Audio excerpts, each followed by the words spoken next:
Today I'm going to talk about another very important topic where it's going to be about the importance for us parents and for us adults in the community in general to, but this is mainly for parents though.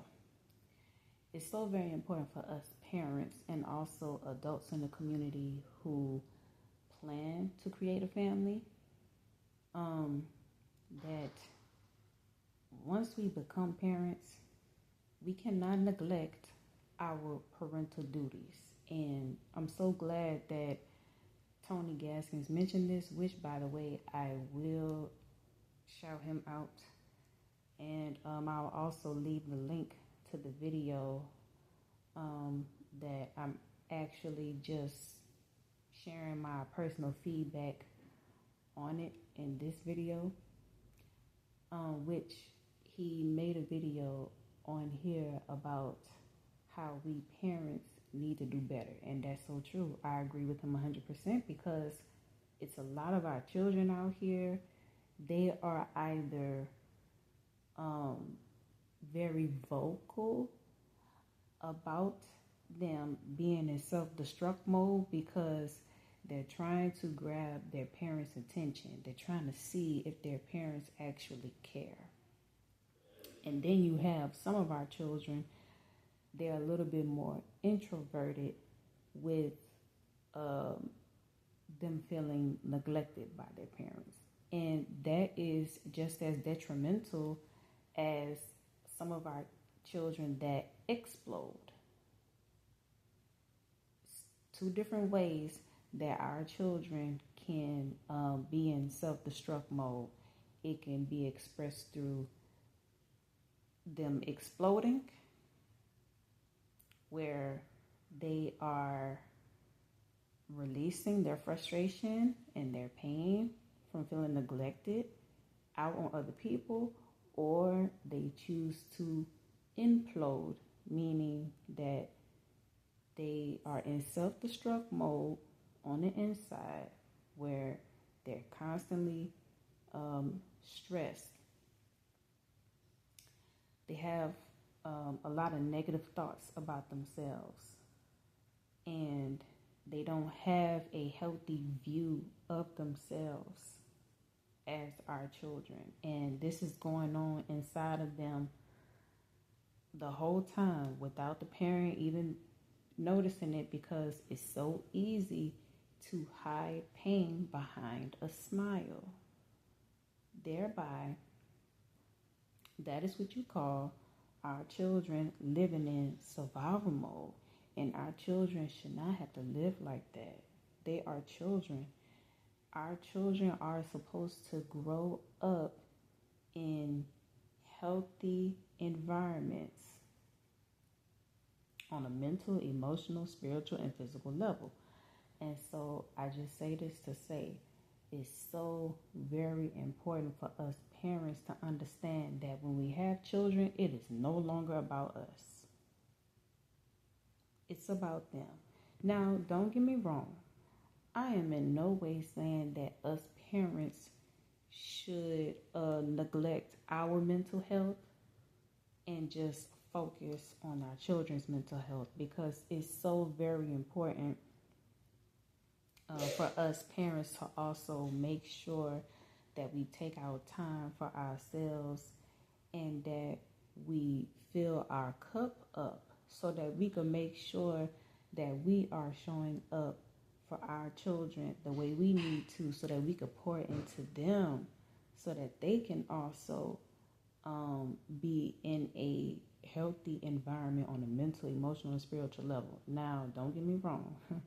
I'm not, listen, when I say that it's important for us parents to also make sure that our mental health is in good shape, I am not talking about, I'm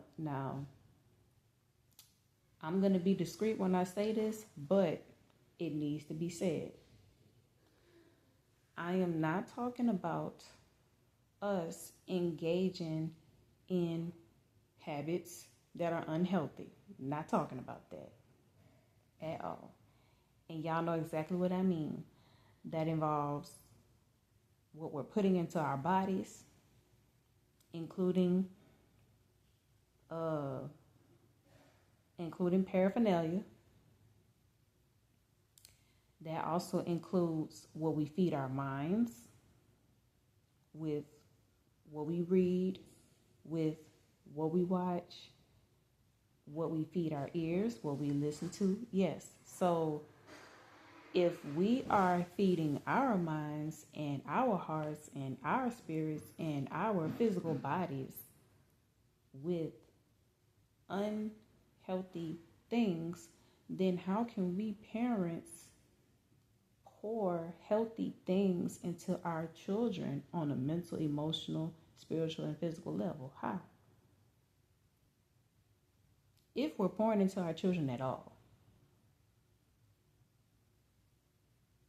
Because some of us parents, we have our children and then we just let them figure out life on their own. We let them fend for themselves and try to figure it out on their own, and that's not right. That's not right. That's not right.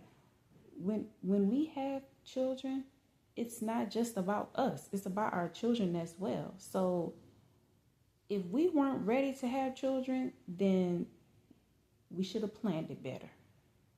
That's more of a reason for us as parents to wait until we are at a certain age where we're a little bit more mature in the mind and in the spirit, and wait until after marriage to have children. It just makes more logical sense. But I understand that society standards, society's values change a lot. And that's another topic for another day, okay? But my point is this.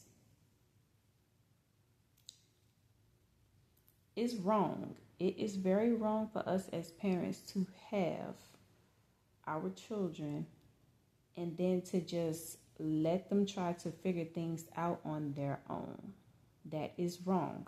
Why? Because then we are basically sending our children out into the world underdeveloped and unprepared.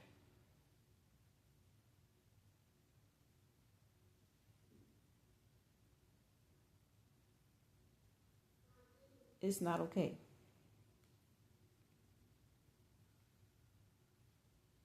It's not okay. And so if we're not doing our job as parents and training our children up the right way, guess what? Somebody else will. Somebody else in this world will misguide our children in the wrong direction.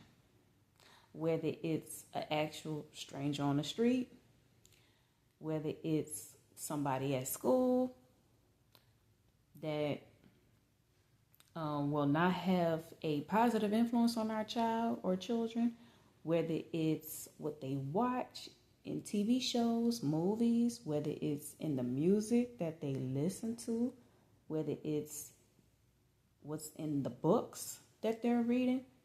If we as parents fail to train our children, somebody else will step in.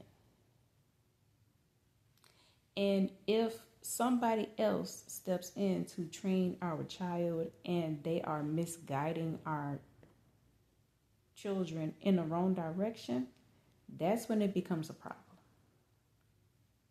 I could see if it was somebody that actually was being a positive example for our children to follow so that our children can grow up healthy, productive, and respectable young adults and ready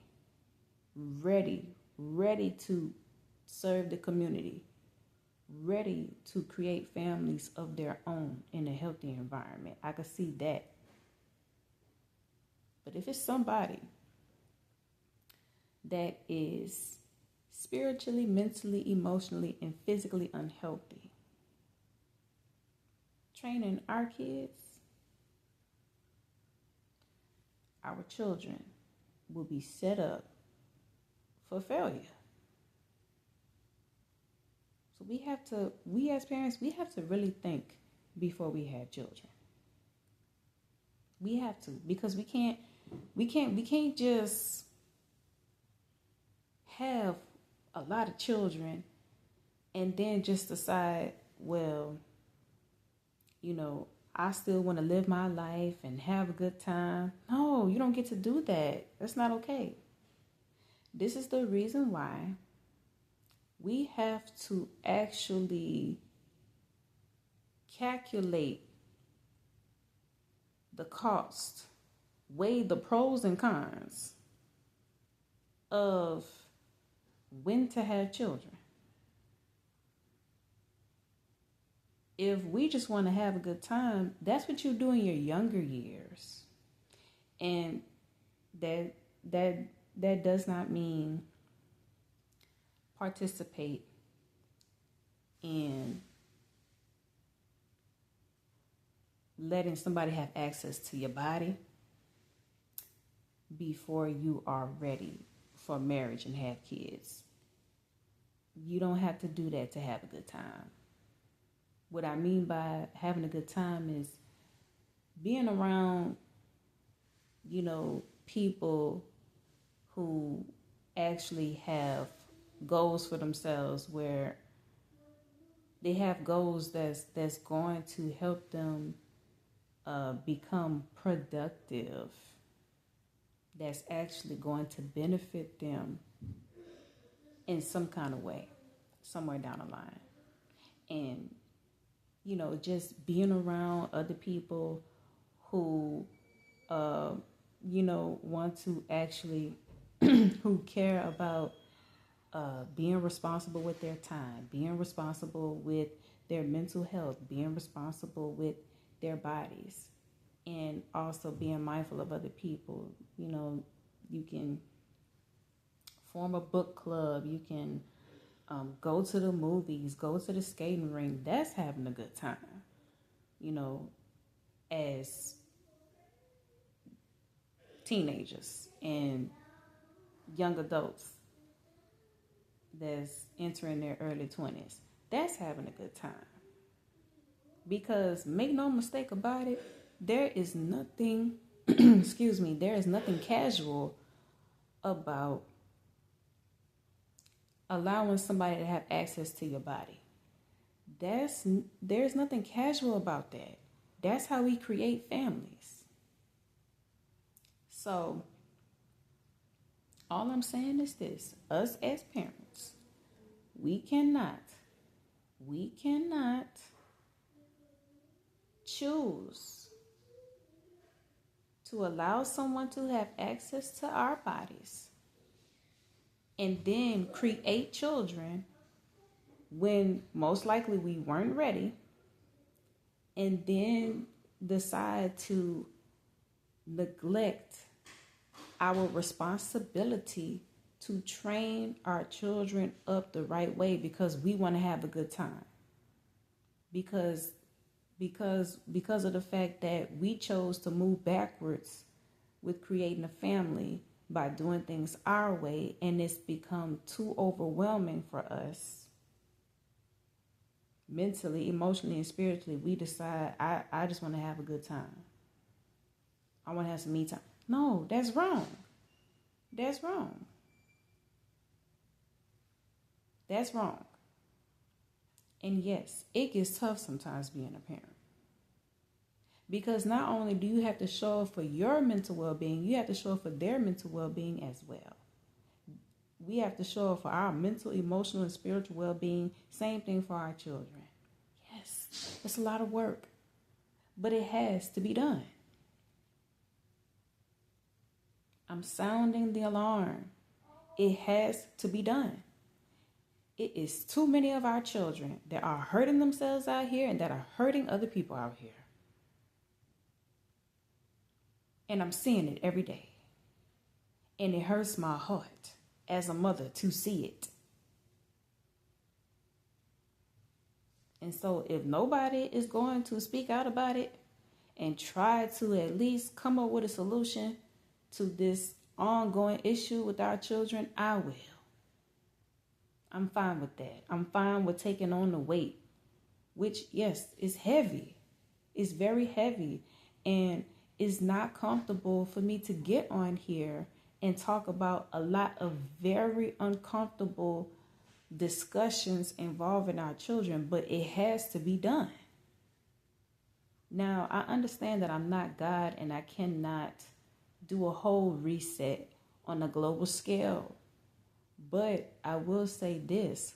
I do understand that I can use this platform that I have and other platforms that a lot of people use to at least plant good seeds of positive and pure influence that will actually help our children start to move in a more positive and healthy direction, because I actually want to see our children thrive.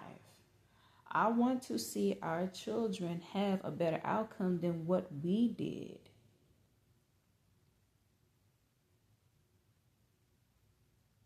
Yes. And so whether some of us parents realize it or not, when we choose to let our children try to figure life on their own while we just focus on me, which is selfish, that is sabotaging our children's opportunity to grow up into healthy, productive, and respectable young adults, to be ready to create families of their own in a more healthy environment. I'm not trying to step on anybody's toes, but I'm speaking the truth. And I will speak it in the most discreet and respectable way that I possibly can. But this has to be said, because our children are being targeted the most. So with that being said, y'all stay tuned for more. Y'all have a blessed day. And it's all love.